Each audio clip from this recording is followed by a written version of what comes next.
Yoga poses to reduce fatigue. The practice of yoga on a daily basis brings us face to face with the extraordinary complexity of our own being. Sri Aurobindo. When I was first diagnosed with chronic fatigue syndrome, I had to give up a lot of the things I loved. One of those things was sports. I had a doctor's note to get out of phys ed, my favorite subject other than English, and I had to quit the swim team and volleyball team. Only softball remained as it didn't require as much energy, but even this sometimes caused a setback. I missed being active and playing sports, but there was so little I could do without suffering a regression. Despite recommendations from well-meaning family and friends, I avoided doing yoga for many years. I liked sports, not group exercise classes. I didn't see how it would provide me with any value. I only picked up the first yoga DVD I did because as I was browsing the DVD section of a bookshop, I was drawn in by their stylish yoga clothes. I thought it couldn't be that woo-woo if they had good fashion sense. A few months after trying that DVD, I mentioned to my doctor that I had started yoga and found it helpful, but was struggling to do anything more than 20 minutes. She looked at the cover, said, "Power yoga? No, don't do that. I'll sign you up for our class at the clinic on Tuesdays and Thursdays." Finding a class that was designed for people with illnesses like chronic fatigue opened my eyes to the benefits of yoga. First of all, I could do a full 90-minute class without feeling worse the next day. I realized that yoga wasn't an exercise class, which was the focus of most of the studios in my neighborhood. Yoga was a tool to meditate, to rest, and to build strength and energy in my body in a therapeutic way. I loved finding a physical activity that I could do without making myself sick. As my yoga practice evolved, I was delighted by the way it positively impacted my health. After developing a regular yoga practice, I had the tools at my disposal to not only get in better shape, but to manage my mental and physical energy. I wasn't the only one who found yoga a successful intervention for chronic fatigue syndrome. Countless others I talked to had also found yoga helpful for boosting their energy levels and, for some, leading to recovery. What is yoga? Yoga means to yoke or tie together. When you combine yoga postures with the other techniques in this book, such as mindfulness and pranayama, you'll be adopting a full yogic lifestyle that's based on ancient and modern techniques to improve your health. This can help lessen your fatigue and treat the root of the problems that may have caused your chronic fatigue syndrome. The asana practice that yogis practiced thousands of years ago likely looked very different from the yoga we practice today. Monks used to practice yoga to relieve tension in their body so that they could sit in meditation for long periods of time. Yoga was a tool to achieve greater heights in meditation, not a goal in itself. In the last few decades, we've started to understand the health benefits of yoga outside of spiritual transformation, or for other modern yogis, outside of getting a yoga body. The science of yoga. There was a study done in 2014 that showed participants who practiced yoga showed significant increases in energy levels and reduction in pain levels. One of the most exciting findings from the yoga world has been that, compared to walking, yoga provided more benefits to the aging and chronically ill.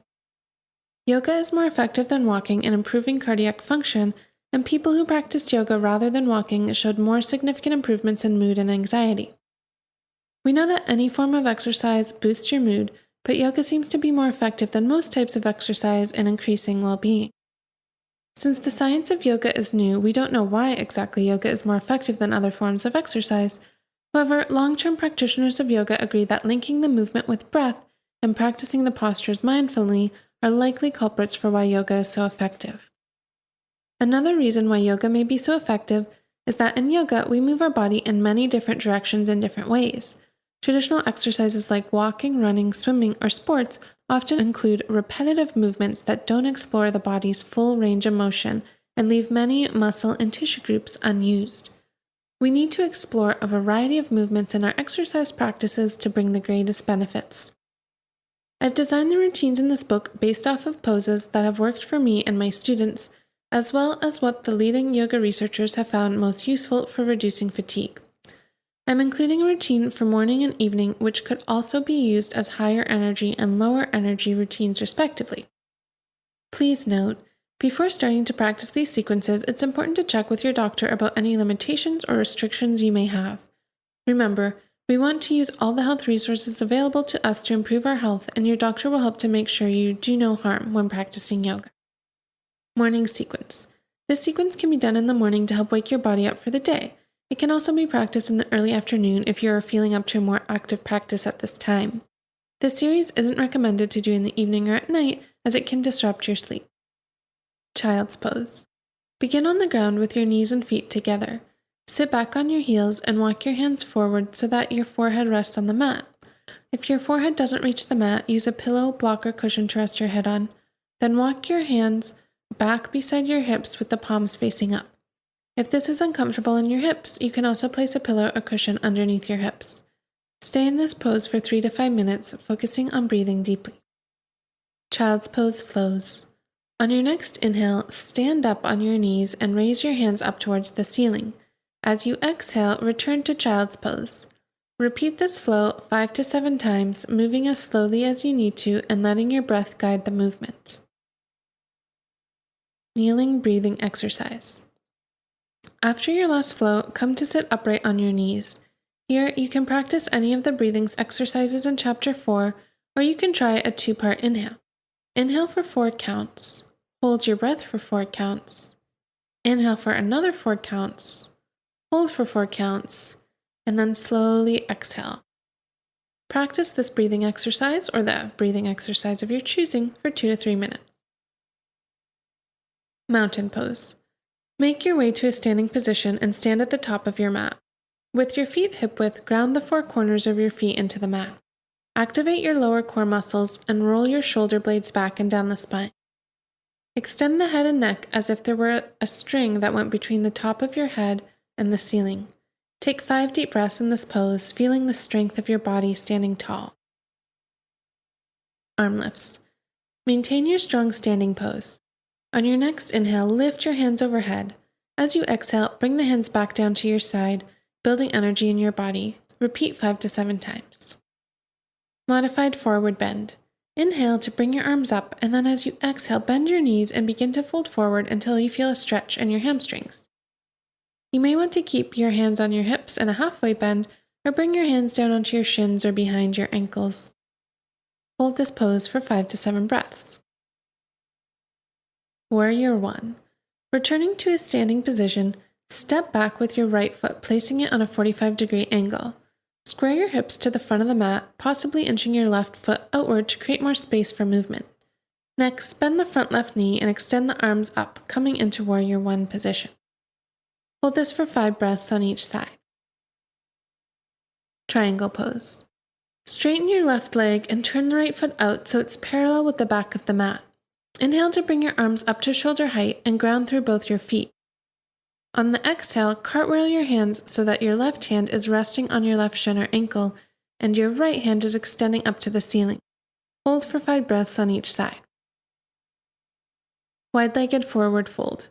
Pivoting your feet to the middle of the mat, keep your feet slightly pigeon-toed and bring your hands to your hips. Inhale to squeeze your shoulder blades together. Exhale to bring your hands down to the floor or mat in front of you. If it's a strain on your back to reach the floor, use a block or chair to rest your hands on. To go deeper in the posture, walk your hands in between your legs, keeping the elbows parallel. Whichever version of the pose you choose, hold for 5 to 10 breaths.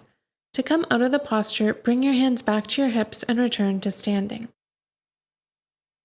Seated twists. Make your way to a cross-legged seated position. If this is uncomfortable, this posture can also be done sitting on your knees or sitting on a chair. Start by bringing your left hand to your right knee and place your right hand behind you on the ground or on the chair. Inhale to sit up tall and lengthen your spine.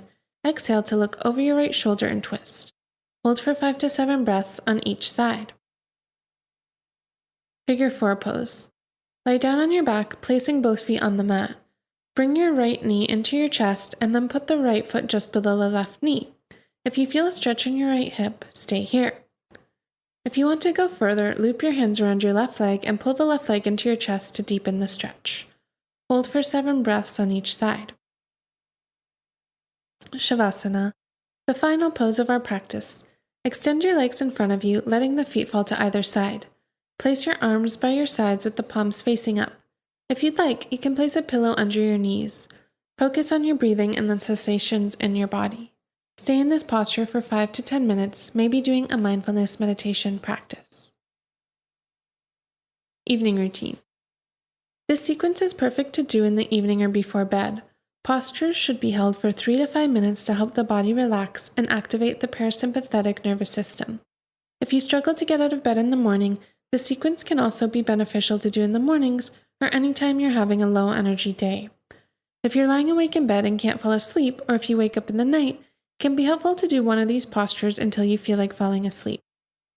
Passive forward fold. Sit in a cross-legged position and stack a couple pillows on your lap or on a chair. Allow your spine to round as you rest your head on the pillows. Extend your legs out straight with a bend in the knee and fold forwards. Or sit with the soles of your feet together and let your knees fall out to the side. Again, pillows can be stacked on your lap or on the chair. Hold for 3 to 5 minutes. Passive child's pose. Sit with your knees as wide as the mat and feet together. Sit back on your heels and place 1 or 2 pillows in between your thighs. Walk your hands forward and turn your right ear down on the pillow. You can also put a pillow under your hips if your hips are tight. Hold the pose for 3 minutes, switch to the left ear on the pillow, and hold for an additional 3 minutes. Legs up the wall. Lie perpendicular to the wall with a blanket or pillow against the wall. Swing your legs up the wall and shift your hips onto the pillow or cushion. Your legs can be straight or bent, whichever is more comfortable for you. Hold for 5 minutes. Twists. Lie down on your mat with your knees pulled into your chest. Shift your hips slightly to the left and let your knees fall down to the right, placing a pillow between your legs. Extend your arms into a T shape and look over your left shoulder, or straight up if looking over your shoulder strains your neck. Hold for 3 to 5 minutes on each side. Reclining butterfly. Lie down on your mat with the soles of your feet together. Let the knees fall out to either side and place a pillow or blanket under each knee. Rest your hands on your belly or on the floor beside you. Hold for 5 minutes. Shavasana. End this practice by lying on your back in Shavasana. There are a few options to use props to make this pose more comfortable. You can experiment to find what helps you feel comfortable and relaxed on the mat. Some options are: place 1 to 2 pillows under your knees, place a pillow under your spine, roll a blanket to place along your spine, put a pillow over your chest to add some weight, or pull a blanket over you. You might find one or several of these helpful in finding deep relaxation. Yoga Nidra. Nidra is a Sanskrit word that means sleep. Thus, Yoga Nidra translates into English as yogic sleep. However, the practice of Yoga Nidra is not a practice where you're meant to fall asleep on the mat. It's a practice where you will find a state between wakefulness and sleep, which can help you build an awareness of your inner world. Yoga Nidra derives from the Hindu Tantric school of yoga, though it has roots in several schools of thought in both Hindu and Buddhist traditions. The Tantric school of yoga is a school of thought based on feeling your full range of emotions and finding joy and sensation in every part of life, even the painful bits. Yoga Nidra is used by yoga and healthcare practitioners for its helpfulness in managing anxiety, post-traumatic stress disorder, and other chronic disorders. Yoga Nidra can help you embrace your thoughts and feelings without feeling trapped or helpless. Yoga Nidra is also beneficial for insomnia. Some yoga practitioners even argue that 45 minutes of a Yoga Nidra practice is equal to 3 hours of sleep. I love using Yoga Nidra as a tool for chronic fatigue syndrome for several reasons. First, many with CFS have trouble sleeping, so this can be an excellent practice to do at night when you're tossing and turning in bed. It also doesn't require doing any physical postures, so you can practice Yoga Nidra even on your lowest energy days. Yoga Nidra brings a deep level of relaxation that can leave you feeling refreshed, which is more useful for building a healing state than reading a book or watching TV. Like other forms of meditation, Yoga Nidra helps release serotonin and decrease cortisol, which lowers your stress response. There are also some practitioners who believe that through the progression of Yoga Nidra practice, you move through the first 4 phases of sleep, leaving out REM sleep. As your brainwaves shift from alpha to beta to theta and delta, your thoughts gradually begin to slow down, and you're able to notice more about yourself and your current thoughts, feelings, and surroundings. How to practice Yoga Nidra. Due to the amount of visualization required in a Yoga Nidra practice, it is difficult to practice on your own. You can use a guided recording or attend a class with a local Yoga Nidra teacher in your area. Yoga Nidra often begins by focusing on your breath and then practicing a body scan meditation. After that, the instructor will move into a guided visualization. This could be visualizing a place where you feel safe, a place within yourself, or something specific to your instructor and your environment. As a bonus for purchasing this book, you can try a few free Yoga Nidra secrets here.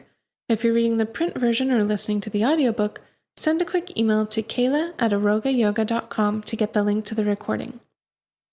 Yoga for flare-ups. Students I've worked with often report feeling better after doing yoga for several weeks, but then have a flare-up and stop practicing. Once we let go of a habit, it can be hard to recommit, especially if you're experiencing extreme fatigue and have a limited amount of energy.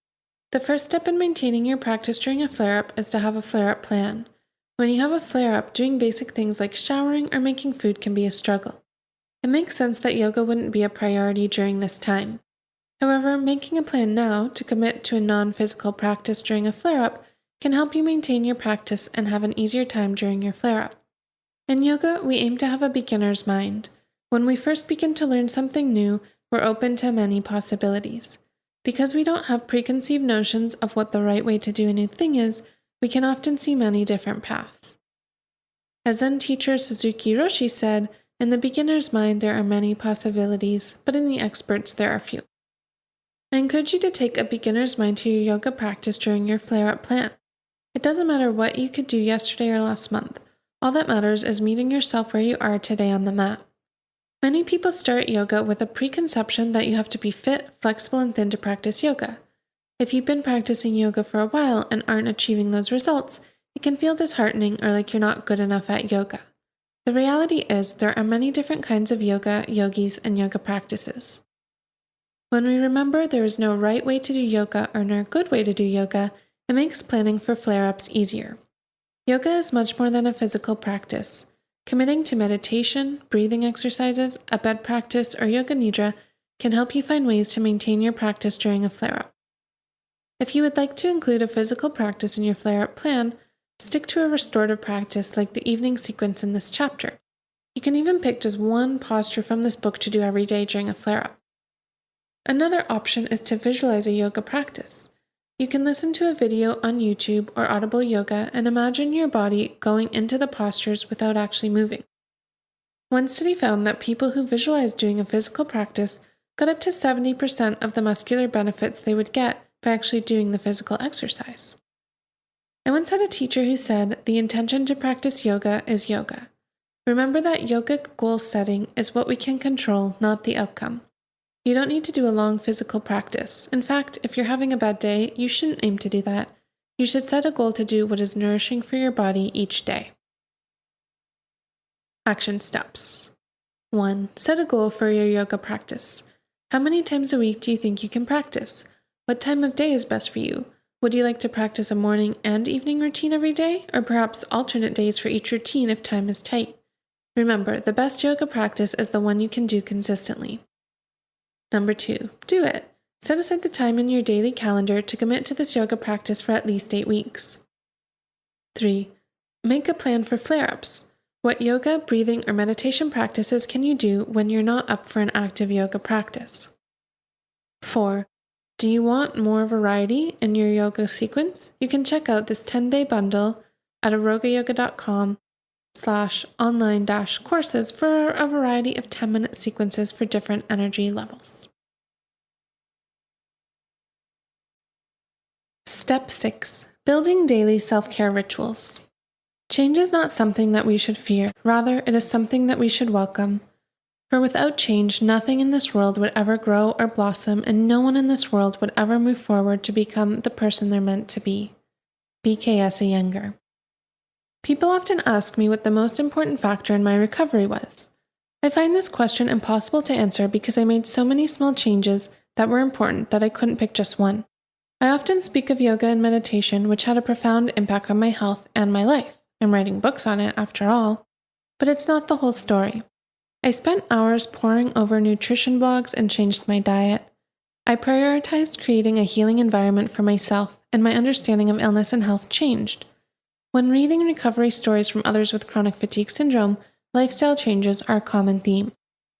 A study from the Journal of Alternative and Complementary Medicine includes a case study of a patient with chronic fatigue syndrome.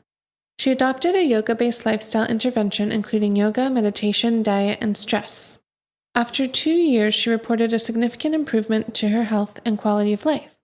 While lifestyle changes can be hard to measure because it's impossible to account for every individual variation, I don't think recovery is possible without making these changes. Your lifestyle needs to support your healing. For example, I often get neck and shoulder pain from sitting in front of a computer all day. Even if I'm doing 1 or 2 hours of yoga a day, that can't counteract for the 6 or 7 hours I'm sitting in front of a screen. I need to focus on my posture when sitting, on taking breaks during the day, drinking lots of water, and doing things like self-massage or other forms of exercise during the day. I've also recently purchased a computer stand which helps me be able to work at the desk while sitting in a better posture. The same goes for fatigue or any other change you want to make to your health. Is most of your day contributing to helping your rest and preserve energy, or is more of your day revolved around spending the energy you don't have? When talking about lifestyle changes, I'm often met with resistance. For some, they maintain certain lifestyle habits for years without getting ill. Why should they have to change them now? For others, their friends and family are living a particular lifestyle, and they don't think they're able to make changes and still maintain their relationships. For others yet, it is merely a resistance to change or a belief that they don't have the energy to make changes. In this section, I encourage you to make small changes to your daily and weekly routines. You should spend your time doing things that contribute to healing rather than things that sap your energy and leave you feeling sick. You don't need to make every change listed in this chapter, but choose the ones that seem especially relevant to you and one you feel very resistant to. It's often the things we feel resistant to that we need to do the most, and commit to these changes for 8 weeks. As I've discussed in this book, chronic fatigue is often seen as an imbalance of the Vata dosha. The lifestyle changes in this chapter are a combination of recommendations from Eastern and Western traditions and will all help to balance the Vata dosha by creating routine and unleashing creativity. Creating a morning routine. When I lived in an ashram in India, the wake-up call came at 4:30 a.m. For those who were brave enough to get up at that time, we'd walk downstairs in the dark for morning prayers. At 5 a.m., we'd take a tea break, before going to the beach for a meditation session. After meditation, you were free to practice yoga, go to the library, or contemplate until breakfast was served at 7:30. Since leaving the ashram, I don't think I've ever woken up at 4:30 in the morning, except perhaps for the occasional red-eye flight, but as someone who for years resisted creating a routine, I now feel I have so much more energy and clarity in the day when I stick to my morning routine, which involves waking up around 7 a.m., a much more reasonable time. I said that we often need the things we resist most. For me, this was a morning routine. Especially because I am usually traveling, it can be hard to stick to a routine, but over the last couple of years, I have come to value my morning and evening routines. My morning routine helps clear any brain fog left from sleep and eases me into the rest of the day. My current morning routine looks something like this. 6:30, wake up. 6:45 to 7, brush teeth, make tea. 7 to 7:15, journaling or morning pages. 7:15 to 7:35, self-massage and shower. 7:35 to 7:50, neti pot or anything else needed. 7:50 to 8:15, reading and a piece of fruit. 8:15, yoga practice, which can vary in length from 15 to 75 minutes. And then at 9 or whenever I'm finished my yoga practice, I'll have a full breakfast. Your morning routine may look different than mine depending on the activities you prefer doing. Perhaps instead of journaling, you prefer to draw or paint. Maybe instead of reading, you'd prefer having breakfast with your family where you are fully present. Finding the right morning routine for you will take some experimentation. You can use the above for creating a guideline. A morning routine and waking up at the same time every day will also help you sleep better at night. Sleep. I used to be able to sleep through the fire alarm. At sleepovers, my best friend would get annoyed at me because I would want to stay up late talking, but then when morning came, she would jump on my bed, pull off the blankets, make noise, and still I would not wake. When I got sick with chronic fatigue, my sleep became awful. I had always been a night owl, but now I was struggling to get to sleep before 3 or 4 in the morning. I couldn't wake up or make it to school at 8:30, so I was always late and had to make special arrangements with my school to continue classes. Even worse than the late nights was the lack of good quality sleep. Even if I slept until noon, when I woke up, I didn't feel well rested. Sleep is the most powerful tool we have for healing, so it's frustrating when you're ill and you can't sleep. The good news is that there are ways you can improve your sleep without medication. While medication can be helpful for short-term sleep problems, for example, people who can't sleep due to a traumatic event, it's not a feasible long-term solution for those with a chronic illness. It's important to find the root of sleep problems and address them to have a deep, natural sleep rather than becoming dependent on drugs. I was on sleeping medications for years. The problem was that after 3 or 6 or 12 months, I became resistant to the drug and had to switch. I also wasn't making any of the changes I needed to address the root of my sleep problems. When I started to address these issues, I was able to ease off the medications and get the deep sleep I needed. The reasons for poor sleep are often related to hyperarousal. However, if you have problems sleeping, you should check with your doctor to make sure the sleep problems are not associated with another condition. Hyperarousal is a Vata problem. Thus, all the yoga and meditation exercises, as well as all the changes I'm recommending in this chapter, will help you improve your sleep. In this section, I'll make a few sleep-specific recommendations, yet sleep is a huge topic and I'm only able to scratch the surface in this book. Western ideas. When it comes to sleep, there is a lot of overlap between Western and Eastern ideas. In the West, we talk a lot about sleep hygiene. Here are some sleep hygiene ideas I've found most helpful.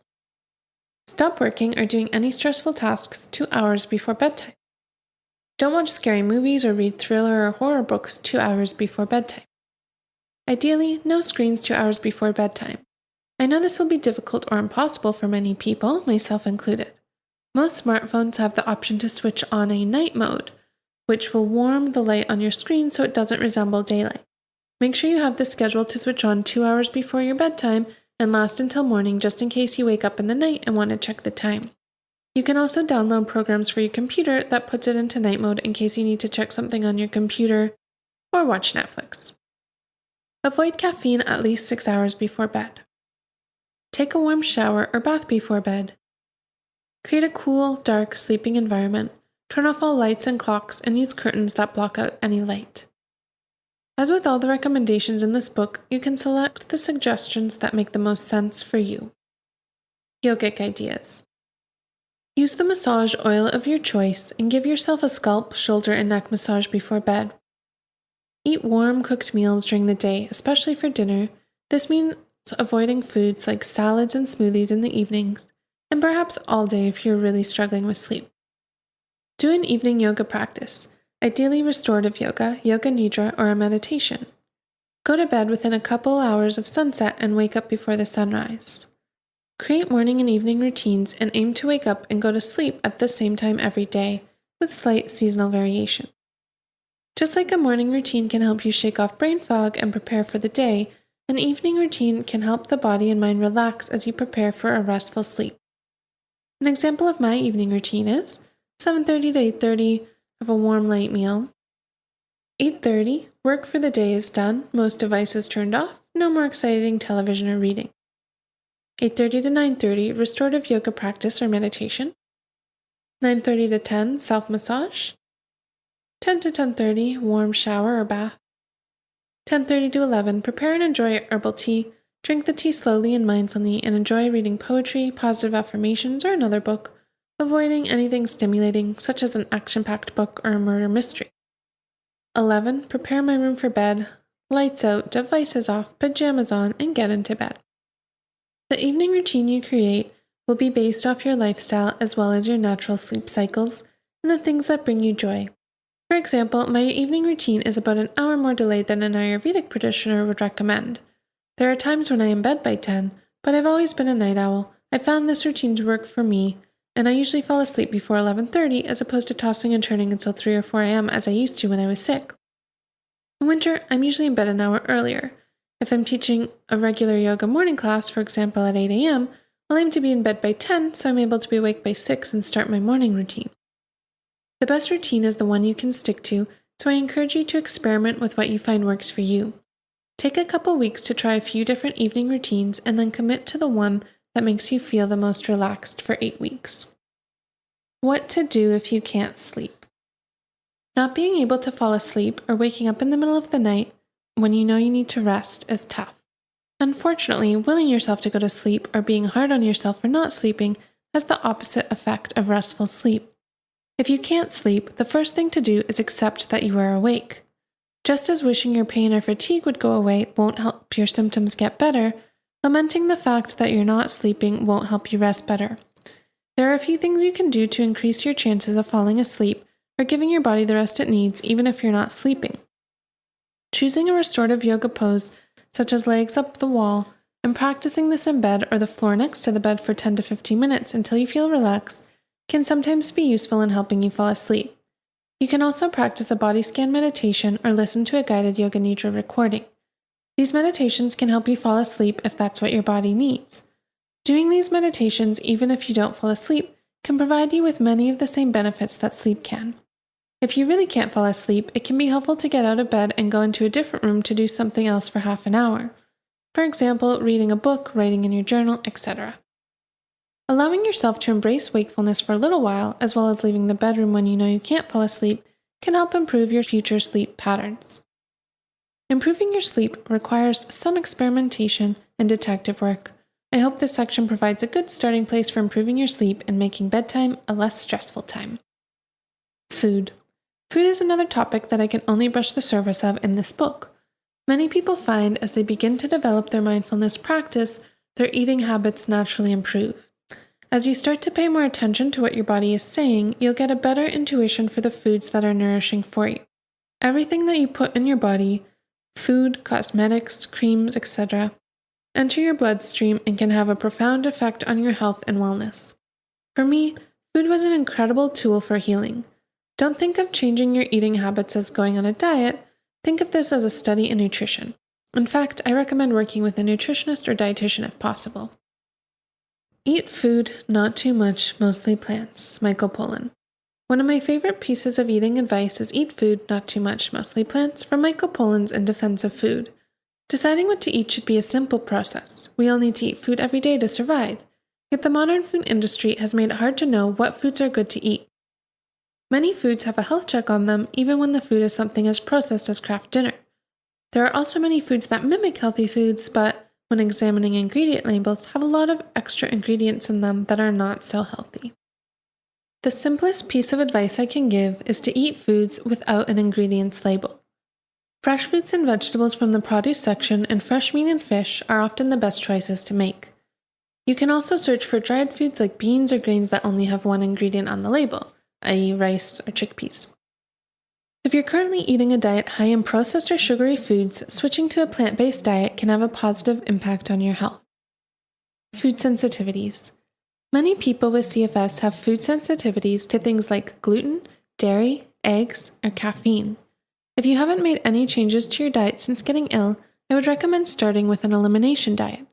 Because we know our whole bodies are working together and that the gut is a function of the autonomic nervous system, it makes sense that our digestion and our ability to tolerate certain foods can be affected by illness. It's also possible that you've always been sensitive to certain foods but were able to ignore it or power through before. If you'd like to try an elimination diet, ideally you will work with your doctor or a dietitian to create a personalized plan. If that's not possible for you, here are the basics of running your own elimination diet. Make a list of all the foods you might be sensitive to. This should include common foods people have sensitivities to, such as gluten, dairy, sugar, and caffeine, as well as foods you know you're allergic to and anything you have an inkling you might be sensitive to. Some other ideas of foods to eliminate are wheat, barley, rye, nuts, citrus fruits, eggs, corn, rice, or legumes. Cut out all the foods on your list for 3 weeks. It can often take the body this long to eliminate all the foods from the digestive tract. If you're feeling better at the end of these 3 weeks, it's likely you have a food sensitivity. For the next 3 weeks, introduce 1 new food per day. Eat 1 serving at breakfast, 2 at lunch, and 3 at dinner. Write down your reactions to the food that evening and the next morning. Even if you didn't have a response to the food, do not begin eating it again until you've finished the reintroduction phase. You should now have a list of foods that made you feel sick after eating them. Cut those foods from your diet. Ayurvedic diet recommendations. Vata is related to the element of air.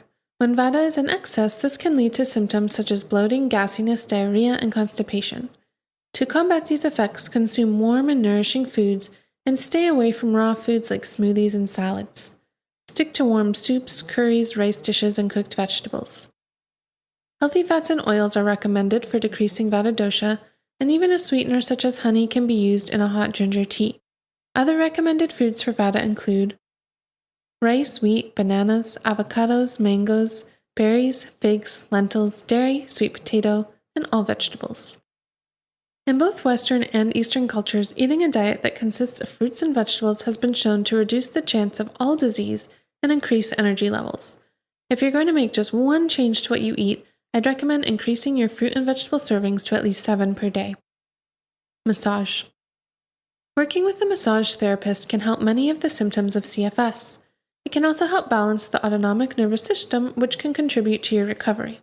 Not only can a massage relieve some of the muscular pain that often accompanies chronic fatigue, it can help you stretch your muscles that may be too tired to stretch on your own. You can get an Indian head massage, which involves dripping oils and relaxing around your forehead, or an Ayurvedic massage, which consists in rubbing warm oils over the body. This type of massage is helpful for people who are touch sensitive and want a light pressure massage. Other types of massage, such as Swedish or deep tissue massage, my favorite, can get deep into the muscles and joints of the body. Any kind of massage can help you relax, improve your sleep, and relieve muscle tension. Working with a massage therapist who understands your condition is more important than the style of massage you choose. Since professional massages can be expensive unless you have a great insurance, adding a self-massage to your morning or evening routine can be a great way to get the benefits of a massage in between appointments with a professional therapist. Massaging your problem areas for 10 to 20 minutes a day with massage oil can release endorphins and ease muscular tension. The first step to starting your massage is choosing the massage oil. If you have dry skin, use a heavy oil such as sesame, almond, or avocado. For sensitive skin or skin that's often red, use a cooling, neutral oil such as olive, coconut, or castor oil. For oily skin, use a light oil such as flaxseed. Once you have your oil ready, you can heat it over the stove or use it at room temperature. Begin with your legs and work your way up your body all the way to your head. There are many different techniques to use for massage. I usually start with a warming rub of the area, then search out areas of tension to apply pressure to. I hold areas of tension for 5 to 10 seconds and then massage around the area. It's hard to injure yourself or do harm with a self-massage, so anything that feels good to you can help relieve stress and pain. If you do see a massage therapist semi-regularly, you can ask for help creating a daily self-massage routine for in-between professional massages. Spas and water therapy. One of my favorite activities when traveling is visiting thermal pools, hot springs, and ancient Roman baths around the world. In Japan, I made a point of visiting several ryokan, and in Bulgaria, I was a regular at the hot springs. I'll take any chance I can to use a sauna or steam room at a gym or health club. From Swedish saunas to Turkish hammams, different cultures around the world have been using the healing powers of water for thousands of years. Some benefits of using spa therapies may include improved sleep, deep mental relaxation, muscle relaxation, fatigue alleviation, and having a supportive place to do physical activity. Increasing body temperature can help soothe muscles and joints. Also, the relaxing nature of spas can help activate your parasympathetic nervous system. One thing I love about spas is that it's an activity that's both fun and good for your health. You can visit the spa with a friend or family member and spend time together in a relaxing environment. One of the hardest things about being ill is the hit your social life takes. Having an activity that's both beneficial for your health and lets you spend time with loved ones is a win-win. Other exercise. I know that yoga is a powerful tool for managing chronic fatigue syndrome. However, I encourage you to experiment with different forms of exercise and movement. Walking is always an activity I recommend to my students. Not only is it good for your cardiovascular health, but it helps increase your functionality in day-to-day life. I also love walking because it's an exercise that's easy to do mindfully. Start by walking for 5 minutes a few times a week. If this is too much for you, you can start with 2 to 3 minutes. If you already walk more than that a day, you can start with 7 or 8 minutes. As you're walking, avoid listening to podcasts or audiobooks and focus on the movements and sensations in your body. What does it feel like for your foot to make contact with the ground? How do your muscles feel? Can you feel them shaking and getting stronger? What is your breath like? Can you commit to deep yogic breathing for the duration of your walk? What can you smell on your walk? What sounds can you hear? What do you see? Aim to be fully present on your walk. You can walk mindfully either inside or in a park or quiet street. A street with a lot of car or pedestrian traffic can make walking mindfully more challenging. Other forms of exercise you might want to try are Tai Chi, Qigong, or any other mindful movement exercises. Another thing to consider when choosing which exercises to do is finding movements that bring you joy. Do you love dancing, swimming? Maybe you can dance for 5 minutes every other day. Perhaps you can go to a public swim and just splash around in the water without swimming laps. There is no better thing for your body and mind than the exercise that brings you joy. Creativity. The Vata dosha thrives on creativity. When we get sick with a chronic illness, we have to give up hobbies or even a career that brought us joy. Sometimes we may feel like we have to prove we are really sick and deprive ourselves of joyous things. Other times we may feel like we need to invest all our energy into going to doctor's appointments and researching treatments. Or perhaps you feel guilty if you're not using your limited energy to spend time with your family or friends. These are all normal reactions to being diagnosed with a chronic illness. Yet, if we don't make the time to do things that bring us creativity and joy, it can be hard to make a full recovery. We shouldn't put off doing the things we love until we are well. You can take moments to find joy even when ill. Some ideas for creative activities you can enjoy even when ill are journaling, writing short stories, drawing or sketching, painting, and the joy of buying new paint supplies, bringing your camera on a walk and taking photos of nature, going to a crafts market and buying yourself a gift, knitting or sewing, or any creative activity that you enjoy. Just as it's important to schedule time for wellness activities in our calendar, it's also important to schedule time for our hobbies. In the action steps, be sure to choose a fun activity to put in your calendar. I know it can feel difficult to choose to do something selfish when you have limited energy. You may feel like you should be doing something practical, like cleaning the house or spending time with family members if you have the energy for something. But it's important to remember that we will help everyone around us by taking care of ourselves. Action steps. This chapter has covered a lot, and so has a lot of action steps. Feel free to start with just one or two and add in the others as you find what works for you. Number 1. Create your ideal morning routine and stick to it as best as you can for the next 8 weeks. 2. Create an evening routine, perhaps experimenting with a few different options, and then write down the routine that works best for you and stick to it. 3. Write down everything you'd like to do in the evenings to improve your sleep. 4. Make a can't fall asleep plan. 5. Decide if you'd like to make changes to your diet and then make a food plan. 6. Create a wellness plan. Will you get a massage, go to the spa? Write it down in your calendar to show your commitment. 7. Schedule a time in your week to do something that brings you joy. Step 7. Living mindfully. The success of yoga does not lie in the ability to perform postures, but in how it positively changes the way we live our life and our relationships. TKV Desikachar. I'm sitting in a cafe in Ecuador, sipping on hot chocolate, finishing the last chapter of this book. I take a break from typing to bring the ceramic mug of cocoa to my lips. I breathe in the scent of chocolate and then take a slow sip. Made from 70% Ecuadorian cocoa, the taste is a little bit bitter yet rich, with aftertastes of vanilla and cinnamon.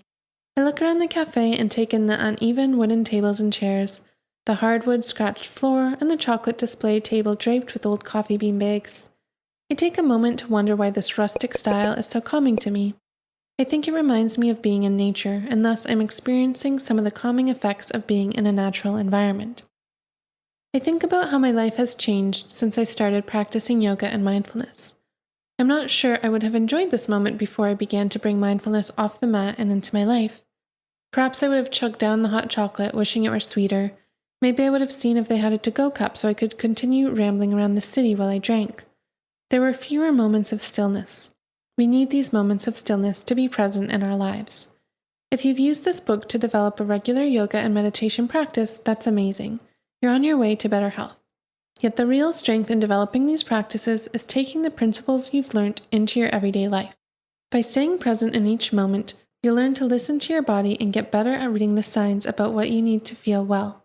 You'll feel less pressure always to be doing more and feel more comfortable doing what you need. Anything can be mindful. You can put your phone away when you go to dinner with your friends and engage in the conversation. You can wash the dishes mindfully, paying attention to the feelings of warm water, the washing away of dirt. Taking a shower or getting dressed can be done moving with intention.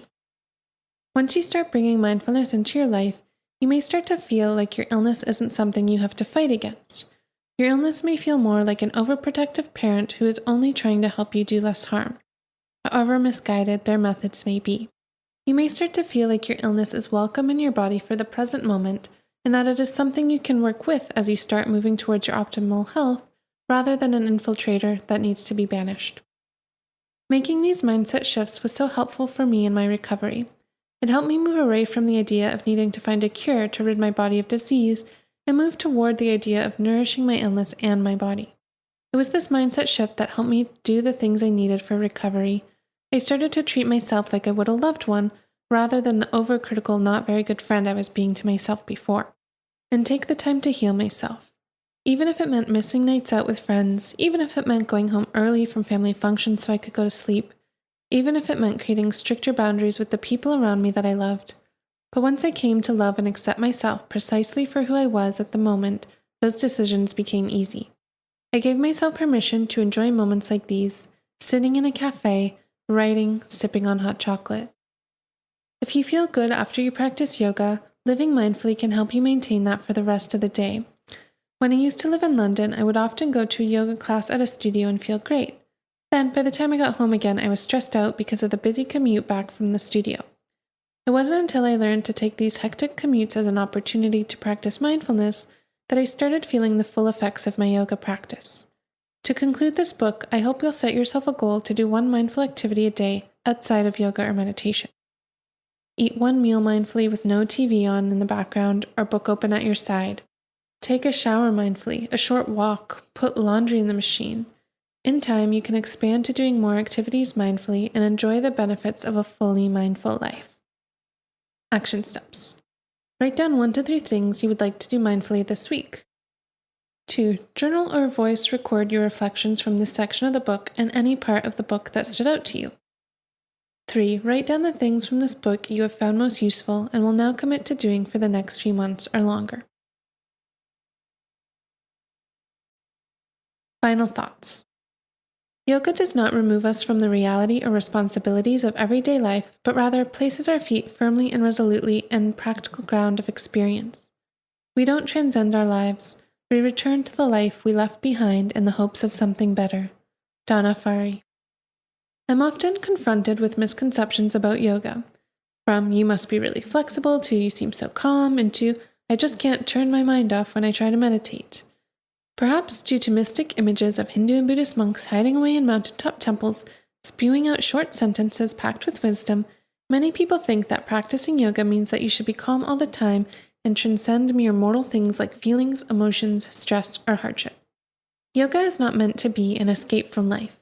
It's meant to be an opportunity to help you be more grounded in your life. Yoga is not a magical experience that always leaves you feeling serene. In fact, sometimes after I practice yoga, I notice I'm feeling angry or annoyed. These are often from feelings I've been having in my life and not addressing. Yoga practice is not a cure for everything that ails us. Yoga is a way to update your perspective on life by paying attention to each moment, including moments of hardship. Yoga is not a quick fix or cure, it's something that I still work on every day. It's every small choice I make, to sip my hot chocolate mindfully, to listen to the sounds of the birds and the cars when I go for a walk, to really try to put my phone away when I'm out with my friends. Each small decision and small step we take leads to a healthier life, body, and mind. Allow yourself to take your time to explore the different facets of this lifestyle. Why do you need to be in a rush to get well? Instead, can you take this as an opportunity for a time of quiet and stillness with your body? A time to get to know your body, thoughts, feelings, and emotions better so that you can stand by yourself as a supportive friend? By making these small steps and choices each day, we are slowly treading a path that will lead to better health and a higher quality of life. A path that will open vistas for you to enjoy the small things in life, the time with your friends and family, the time in solitude, enjoying good food and perhaps a glass of wine. When we live in the moment, we are ruled less by our reactions and more by our choices. By choosing to take each moment as it is, we can realize our symptoms aren't constant but ever-changing, and we can live with an open mind and a sense of hope for the future. Thank you.